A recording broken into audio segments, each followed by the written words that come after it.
So, steps to take. One is, I would start with square footage.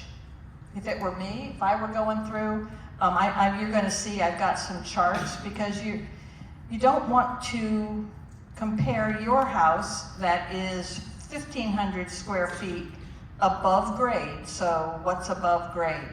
That's above the dirt. So if you have a colonial, you have a basement, that's probably below grade. And then you have the main level and the bedroom level. Those two levels are above grade. And what we look at in both real estate and in the property tax assessments is you compare above grade square footage to above grade square footage.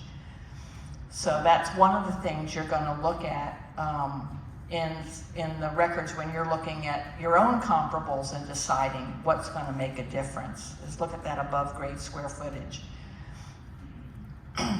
This is true for appraisals, and I suspect it's true for assessments, is that when you're looking at similar homes, for instance, a Rambler doesn't compare to a Colonial. That used to be that way years ago. In most cases now, they're seeing that whether it's brick or frame, which we call frame, it's going to be valued the same, because they look at, in your worksheet, I wish I had an example with me. That's one thing I didn't bring. The worksheet, that's an extra charge if you have brick versus frame.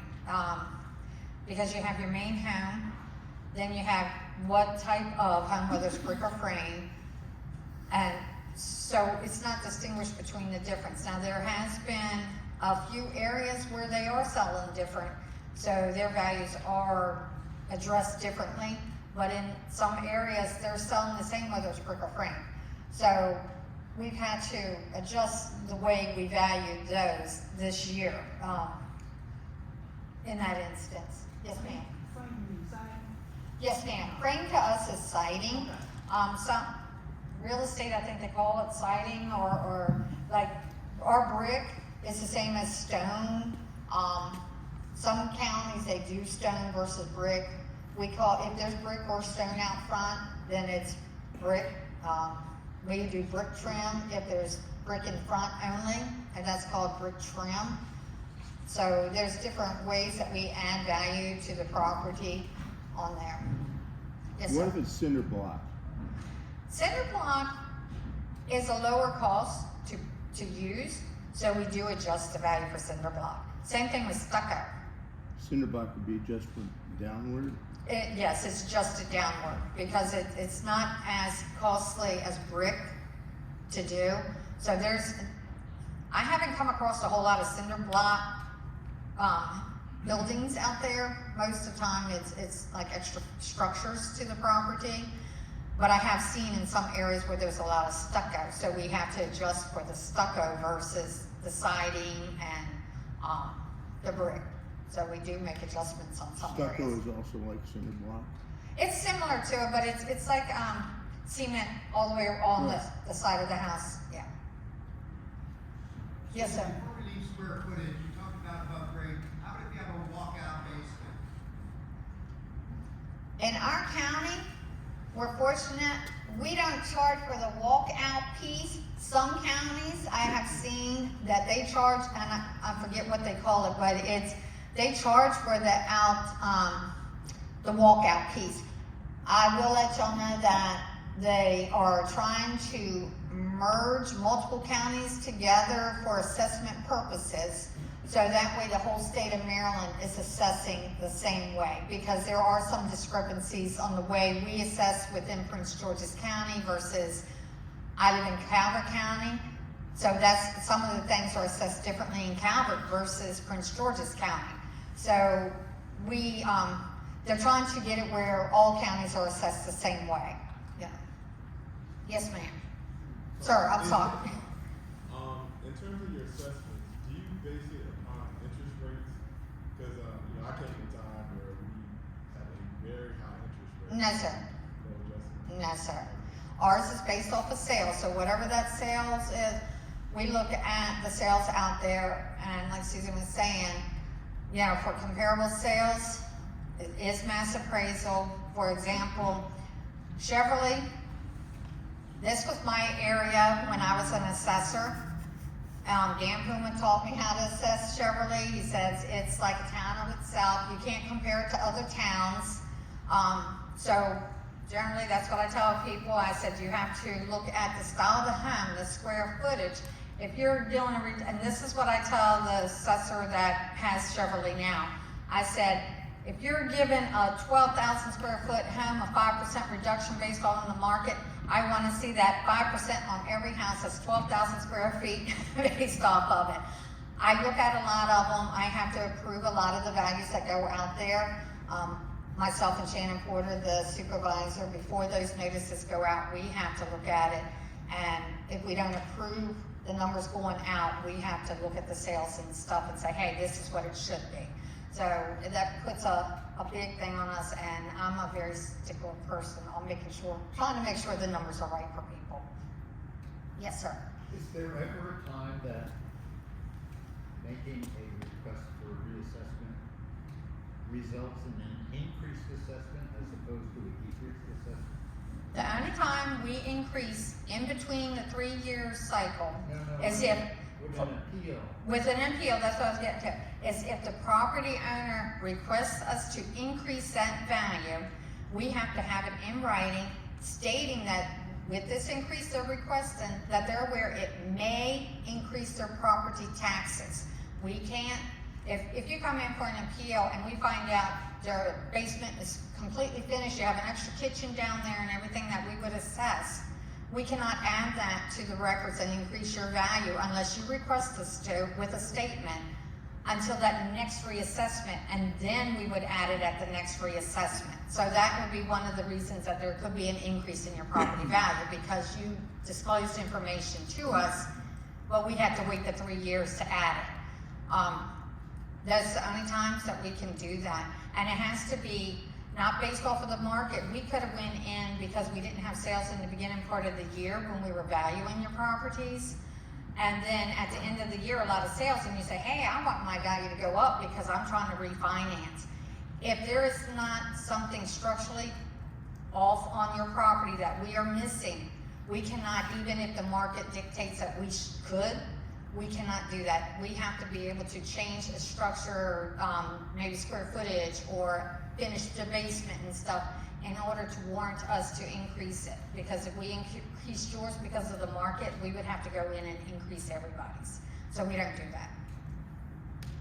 Yes, sir. Now, we have the first and second floor, and we live on, and we have the third floor, the storage. It does have light, and we have the floor, old and gritty. How does that, is that? Like you're talking about like an attic, but a full height attic. Not full like that, kind of a T or a. But it's, so I'm gonna ask a question, does it have heat and air conditioning? It does. If it is not finished, then we would not include that. If you finish that off, and made it livable space, that's how you have to think about it. Is it livable space? If it's not finished, it's not livable space. It's more for storage, whether it has the heat or AC up there. That's just to maintain your house and everything. It has to be a finished area that is considered livable. And we could add that as a finished attic room. And then that would add value and square footage to your home. You're welcome. Oh, You said you can't compare the assessments in various areas. How does that play a part when we at Cheverly share a zip code 20785 with Hyattsville? We share with Landover. We share our zip codes. So what would the comparison be for that? we would look at Cheverly, because we have the option to choose what areas we want. Even there are some people that within my office and that would look at it and put in the zip code. And like you said, some zip codes are shared with other areas. So those homes that show up with the same zip code, what says Hyattsville, for Cheverly, we wouldn't use those sales because that's just, I guess that's the way, I'm gonna say bad word for it, but that's the way our mindset was trained to do for Cheverly. And there's a couple other ones, it's not just Cheverly, that it's a unique town or city, and that is we try to value and use just the sales in that area. Tuxedo, is it called Tuxedo is. Yes, that one, if there was no sales in Cheverly at all, we were told we could use Tuxedo because that's similar to Cheverly. But I don't think there's any other one that I've ever used, you know, in the years I've been with it. What about the Cheverly West community, I think it's called, that's at the. There's a Cheverly Forest, a Cheverly West. I can actually address. Yep, thank you. So Cheverly West is a new home subdivision, that's fairly new, that is just outside of Cheverly. It's, right now, they're selling in the 800s. And I've had several people ask me how, if they live nearby in an older home, how does Cheverly West impact their assessment? And I say probably not at all, because of the difference in age, the difference in square footage, unless you have a house nearby, you know, in Cheverly that was just built within the last few years. We have a few of those. It's just not a comparable property and therefore wouldn't be used. Would you say that the lack of air conditioning would affect the evaluation of a home? The air conditioning is another valuation that's added to it. When we value property, and if on the worksheet you'll see you have your main home, and we consider a kitchen and bathroom in your home. Anything over that is like extra charges. Just like if you purchase a car, you have your standard, and then you can add things to it. So the air condition is added to it. So that's an extra charge in there. So that would, if you don't have air conditioner and your neighbor's does, their value would be a little higher than yours if you had the exact same style home, built the same time, but they had air conditioning and you didn't, central air I'm referring to, then you would see their value a little higher than yours because that's an extra charge in it. Does air conditioning show up on the worksheet? It does, yes. Okay, thanks. You're welcome. Oh, wait a minute, that one gentleman back there's had his hand up, yeah. Hi, does landscaping or like geography of the home have any impact on the evaluation? Not for our purpose. Now, the only time your land would is if you had, the topography was very bad, a lot of sloping, you had a ravine through it, it was holding water on the ground that wouldn't drain. Then we would reduce the land value, we would put a factor on it because of these reasons for you. Because if you wanted to resell your property, that could have an effect on it because somebody might not want that ravine, they might not want the sloping and stuff, or have to deal with water sitting on the ground. Does the solar energy affect the value of the property? We don't assess right now for the solar panels unless it's a solar farm. That we have recently, I think last year was the first time we started assessing for those, but if you have them on the house, we don't assess for those. What's a solar farm? A solar farm is where the companies are coming and putting hundreds of solar panels out. We're finding that on a lot of farm properties where they lease a piece of farmland from the property owner, and there's a lot of solar panels there for the areas to help out and generate power. So those are getting assessed now, like a cell tower and stuff, but for individual homes that have the solar panels on the roofs, we don't assess for those. Yes, sir. So with the zip code question, so we're in the part of Cheverly. Actually, I think the microphone is working now, so that would help. Okay. So with the zip code question, we're in the part of Cheverly that's like close to the Exxon. That's closer to a larger part of Hyattsville. I don't know. In Bladensburg. And so it's kind of, I feel like, more likely to be described as like Hyattsville. Do you think in that Other case? side of the parkway. Yeah, the other side of the parkway. 784. So is that a situation where we should be comparing it more to the ones in Hyattsville? Most of the time we don't because it's still in Cheverly. Great. But things are changing as they're building, and who's to say that next year or next reassessment, we're not looking at it? So, right now, I do know that if there's any appeals for Cheverly, they're gonna look in Cheverly first. They might expand the search a little bit, but so far we haven't had to, you know, Okay. because there's been sales in Cheverly to use. Yes, sir. How are above grade and below grade improvements sort of weighted? My house has an unfinished basement, but a renovated upstairs. And when I just now heard that the tax records will tell me above grade improvements, I looked at a bunch of what I had considered comparable properties, and their tax assessments had them as less square feet than my house, even though their sales, Zillow kind of listing had it as substantially more. So I assume that means that they have a renovated basement that I don't have. And I'm curious how that gets taken into account. Okay, I'm gonna address the Zillow thing. Zillow pulls information from the MLS. We're supposed to, in the multiple listing service, we're supposed to separate out above grade and below grade. But sometimes there are agents or sellers who decide that they want to make the house look bigger than it really is. And so they'll change the square footage to reflect all three levels. That's not unusual. You're going to see it in some of the data I'm going to provide you, which is why I've also included a link to the property tax records. So if you look at a house and you say, there is no way that house is 3,000 square feet. And so then you go look at the tax record and you compare the above grade and the below grade, and you realize that they added it together, and what you're looking at on your tax record or on your worksheet, they're not added together. So it's a sales tactic, and Zillow's information,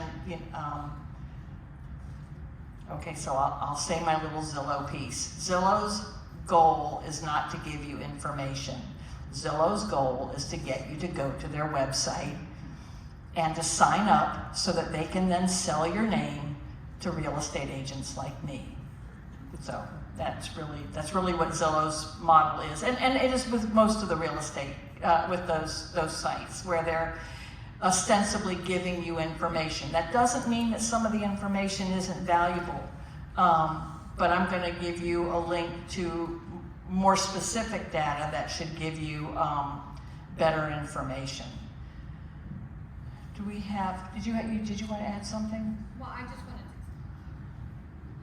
For assessment purposes, above grade is any floor, the main level floor we consider is the floor that has the kitchen on it. So anything that is on a floor below that, we consider that basement area or below grade. Even if every floor is above grade or above the ground, it would still be considered basement area. There's some houses there that look like they're a 2-story without a basement.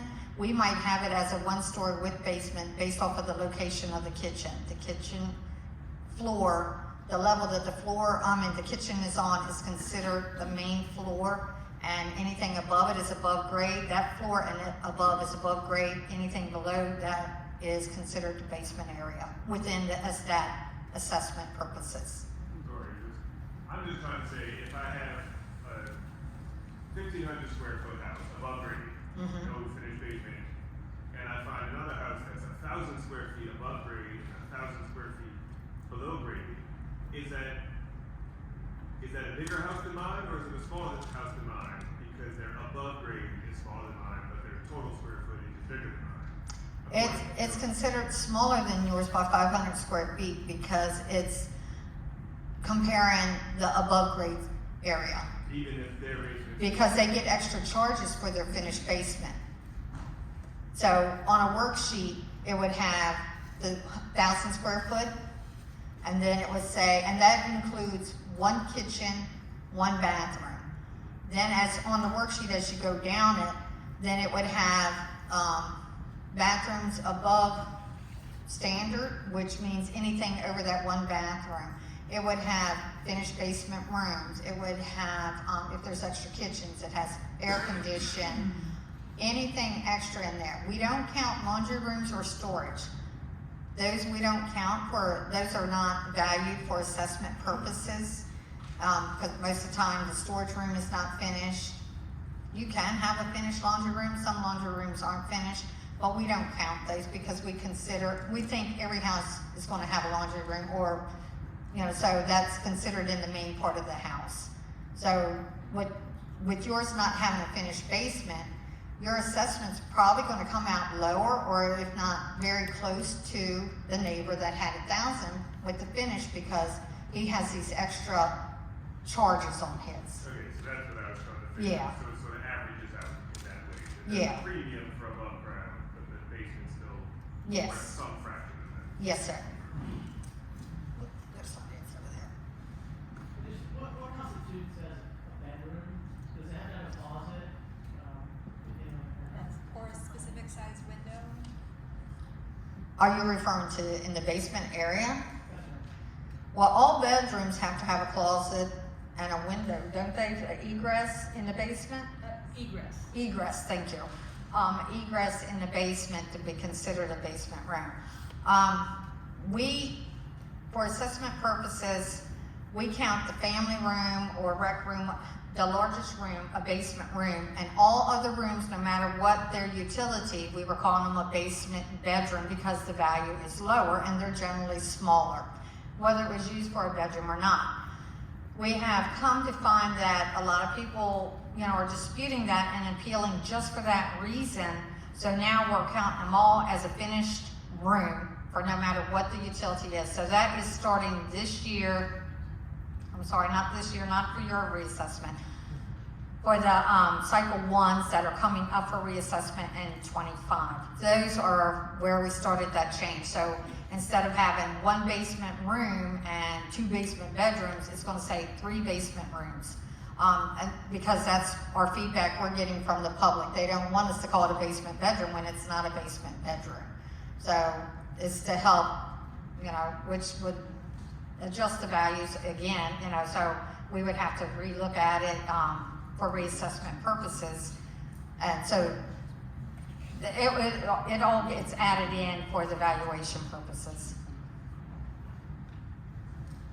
You know, years ago, I sold a house that had only the front part of the basement was below grade. The back part was a level walkout, had 2 gorgeous bedrooms down there.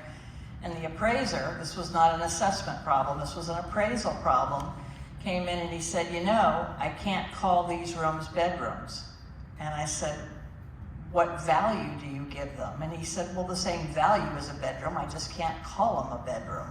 And I said, in that case, I don't care. Just as long as we get the value, that's what matters. And I think that's where SDAT is going. It's just to say, you know what, we're just gonna call it a finished room and move on. There was one question in the back. I'll get you in a second, Nikki. So if for rooms above grade, they don't have a closet, are they not considered a bedroom? We don't count bedrooms. An appraisal will count bedrooms. We don't. And I'm going to give this example I give all the time. I live in a split foyer. My house was built in 1998, I think, or 89. I don't even know what year mine was built. My neighbor's house is a split foyer. We were built the same year, the exact same square footage. I have 3 bedrooms upstairs. He has 2, because they chose to have bigger bedrooms. It was only the 2 of them. They didn't need 3. I had 9 kids. I needed more bedrooms. so the difference is, that's why we don't count bedrooms, because it's based off of the total square footage. You know, appraisals, y'all count bedrooms, correct? I don't know. I don't want to give the wrong information. So this is always a big appraisal question, and the only reason I'll address it right now is just sort of nip some thoughts in the bud. It used to be a long time ago that if a bedroom didn't have a closet, they wouldn't call it a bedroom. Now most appraisals don't care. They don't care what you use the room for. It might be a home office, it might be something else. They really just don't care. It's the number of finished rooms that really matter for most appraisals. It's another year mileage may vary, but most of the time. To that point, when we're looking at the costs, does it matter then comparing our house to a house that has the same number of bedrooms, or would square footage be the more important factor? Is square footage more Square important? footage is more important. Yeah. And one more question on comps. If, for example, we have a Cape Cod, I looked at the comps on your website. There's not a lot of Cape Cods that are our decade. Can a Cape Cod and Colonial be equivalent, except they're the most flexible of like a PowerPoint?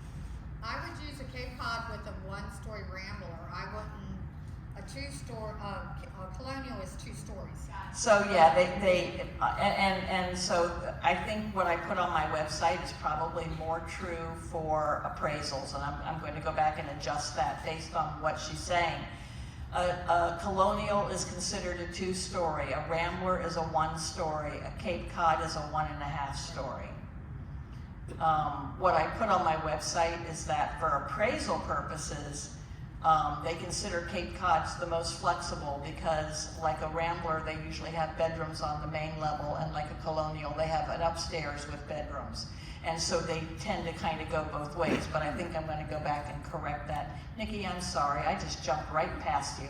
Quite all right, quite all right. My question is, I'm looking at my worksheet from 2021, and thank you, Susan, my good work that time as well as time before. When it comes to those specific things on the worksheet, I'm looking at the fireplace. We just had a company come out and say, oh, don't use your fireplace. Should I put that as part of my appeal? Does that count? Yes. Should I attach what the fireplace guy said, or just? You So, can. so the question is, she has a fireplace that a company came out and looked at it and said, don't use it. And does that affect the value? And Yes, that affects the value. We would not remove the fireplace, but we would give it a factor unless it is boarded off, closed off, sealed off, then we would remove it completely. I just actually have gone to PTAB and tax court on that because the property owner wanted us to remove it completely because they had to, and that was for a gas fireplace. They were having health issues with the gas. So they had to remove all the piping and everything, but the fireplace was still there. So we went to tax court, and I gave them a factor for it. And the husband was saying, take the factor, take the factor. And she says, no, I want it removed. But the courts deemed it because it's still there, and if they sold it, somebody else, all they had to do was have the piping put back in and be able to use it. If it was completely removed or sealed off, we would remove the value from it. But in that instance, yes, let us know, and we would put a factor on there because you can't use it. So you can either just state that, you can send a copy because depending on who handles your appeal, they might say, do you have anything to verify that?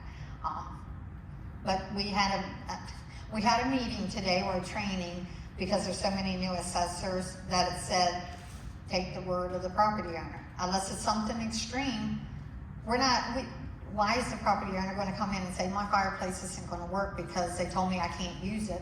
You know, you're looking at maybe a $500 part of your tax bill, or $5, you know, it's very minimal. So why sit there and make it up? So we're trying to get out of saying, give me proof, give me proof, give me proof. You know, so hope that helped. Thank you. oh, Oh, I'm sorry. all right, are we at? Oh, we do have more questions. Okay, hold on. See the first hand I saw back there. You have to speak up. It's hard to hear you.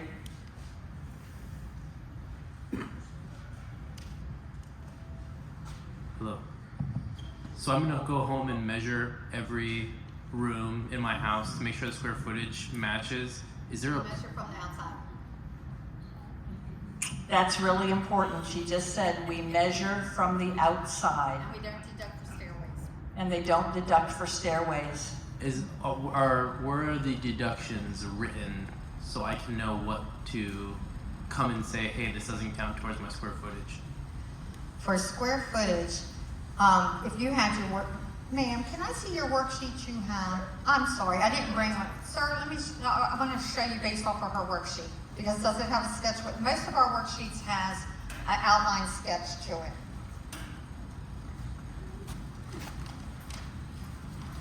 So this is what your worksheet would look like. So this is not considered your living area because it's an enclosed porch. Enclosed porches generally do not have heat or AC in it, so we don't count that as your living area. So you would measure all the way across here and around. So I mean, since this is your enclosed porch, you would have to measure from here over and add the distance to that, because you can't get behind there. Like unfinished spaces like that, we deduct that from square footage. And this, like hers is 1.5 story. So 1.5, the foundation area, which is the one floor, is 972. That's all the way around the side of here. And then the half of it, because on Cape Cod is only half. So if you lived in a Colonial, you measure around and then you double it, because it's 2 stories. Okay? Okay, thank you. So the basis of everything she said there is part of what you're going to get in your worksheet is a drawing of the outside of your house, the footprint, as it were. And if it's a Cape Cod, then you're going to take that and add half to it because it's a 1.5 story. If it's a Colonial, you're going to double it. If you have an addition, so there's a house in town I'm thinking of that is the main level is the original, and they built an addition, and they went out on upstairs for a bedroom, and underneath is just open. It's like a porch. So that we'd need to take into consideration. Right. The addition is just a 1-story addition. And that's the type of thing you really want to look at on your worksheet, because if they're looking at an aerial view, they just see that addition and don't know that there's nothing under it. Oh, you can. We can see all the way around the sides of it. Uh-oh. Big brother's here. Yes. Can you remind us, how do we get our worksheet? Because that wasn't included in our assessment. It should have been. Yeah, it's in there. All you have to do is email the SDAT website and request it, or I do have my business cards. If you email me, I'm one of those people, I don't care, you can email me, you can call me. And so as I said, I have a four post thing about it, and in there is a link. You click on that and it'll take you straight to where you get your worksheet. I think it's on the part 1 of 4. I forgot to do that. Yeah, so we have a question back there.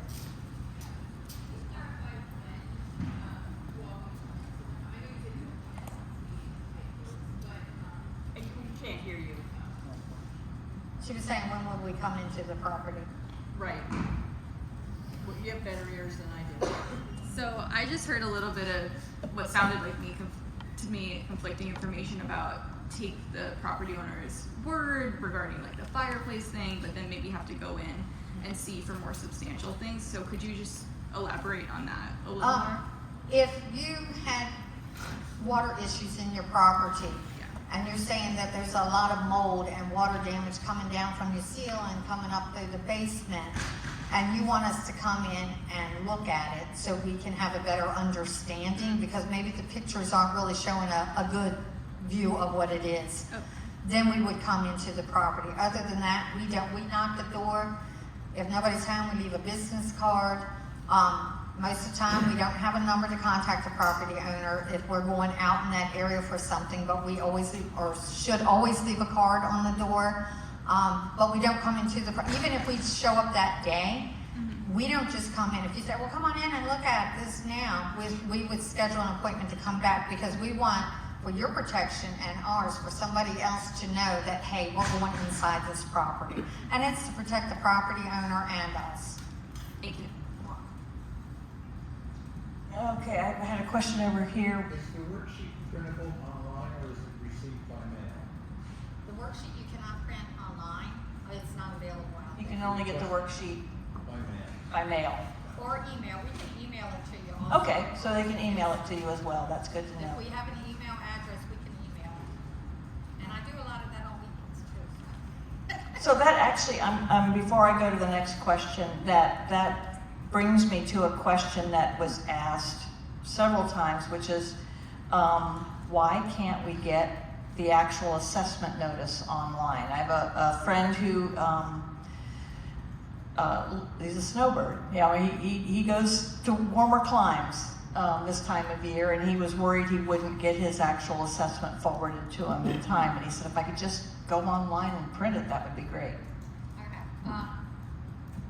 The state contracts a company to print the worksheets. The notices. So we don't even have access to them until they are extracted. The value is extracted from our database. It is sent through the computer systems to a company that's contracted by the state, and the notices are generated, and it takes an additional week before we can even see it, but we only have access to the front page. We don't even get to see all the papers that come out to the property owner. We only see the front. So if you call and say, I didn't receive my notice, we can only send you what we have access to, because once they send that, and it's mailed from their company, once it's sent, they no longer have it either. So we can't even say, hey, can you send all that information to the property owner? We can only send that front page. Yes. Would you have any advice for people who purchased their house for the last 3 years? As far as I know, with our house, we didn't have substantial renovations, so I'm wondering, kind of an open-ended question, but what should I keep in mind as a relatively new homeowner? Unfortunately, you have, as a new homeowner, you only have 60 days to appeal before July 1 for that prior tax year. So if you hadn't filed an appeal in any of these years since you've owned it, the law doesn't allow us. Now, if you filed an appeal this year and you said, last year I purchased this home and there was conditions and we were hoping to have it fixed, either Ms. Porter or myself, depending on the condition of it, can say, hey, we're gonna go ahead and accept this to go back to that year.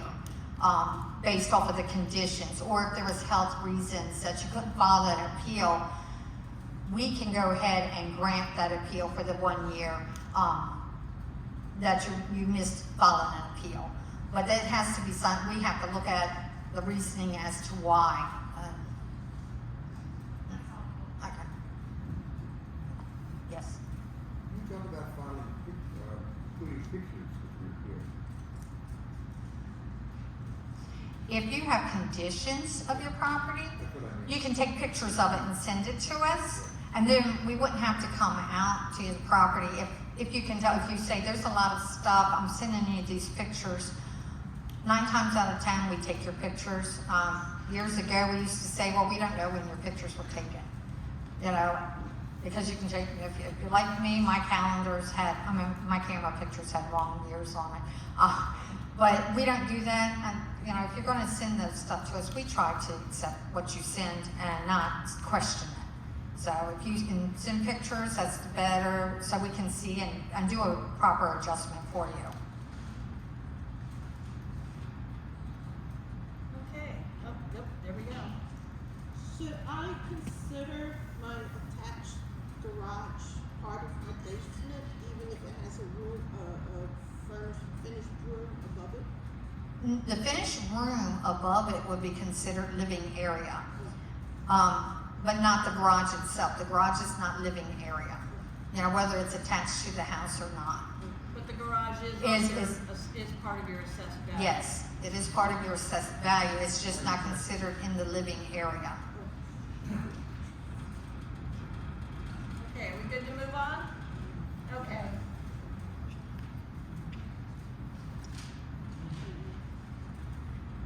So my understanding, I'm gonna ask if this is correct, is that if you have a recent appraisal, say you just refinanced or something that shows a lower value, that appraisal is given Yes. weight?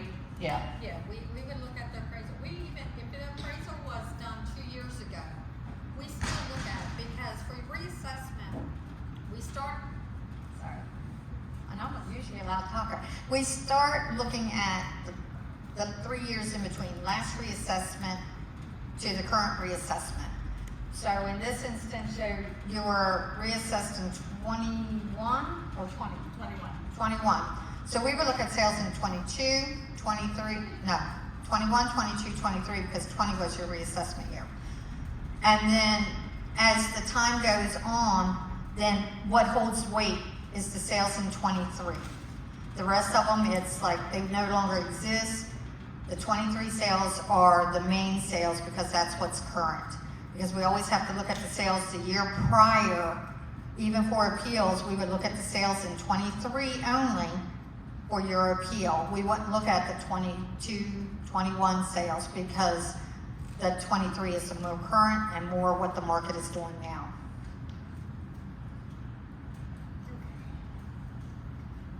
I'm gonna remind you again, because this is a really big deal, and this is probably one of the biggest questions I get, which is, be sure you note substantial condition issues. Leaky roof, failing windows, that's a big one. Failing windows, you know, may have water coming in or whatever, so, and foundation issues.